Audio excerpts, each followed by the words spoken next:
I sat down with Cypress CEO Hassane El-Khoury. We talked about the short term and the long term. The long term is what they want to focus on here at CES, things like Wi-Fi 6, integrated chipsets that are going to take that 5G signal and allow more devices to get on it, say from the car. But in the near term, some of these trade tensions with China taking center stage, I asked him, is uncertainty over this relationship with China the new normal? He said no, uncertainty will eventually subside. Take a listen.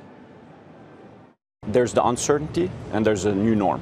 So the uncertainty, I think, will subside. The uncertainty will get resolved one way or another. Where it will land is what I can't predict, and I don't think anybody can predict where it's going to land. But it's going to land somewhere.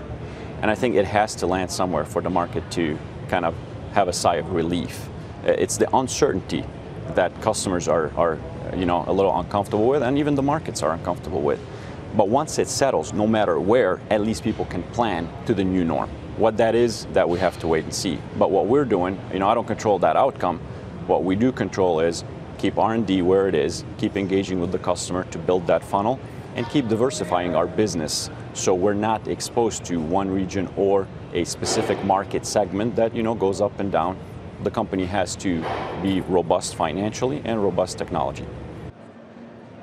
Now, El-Khoury said he has not seen a slowdown in customers looking to design in their chipsets for the long term, but we all speak CEO here. When he's talking that way about uncertainty in the short term, you can certainly expect that he certainly sees the volatility and doesn't see an end in sight, guys. Yeah, all the chip names, John, are leading the NASDAQ 100 lower today. Any thoughts on whether or not they're suffering really from trade worries, or is it just sort of regular cycle, pricing elements that we see on multiple cycles? I think trade worries definitely have quite a bit to do with it. I mean, there have been these established supply chains, logistical flows when it comes to chips from Asia into eventually end markets in the U.S. And now a lot of that is having to be rethought at the same time as you have some of this action in memory markets, for example, that's causing volatility as well. And all of that for a market that goes through these cycles of volatility anyway is just adding that much extra noise. So it's pretty uncomfortable, Carl.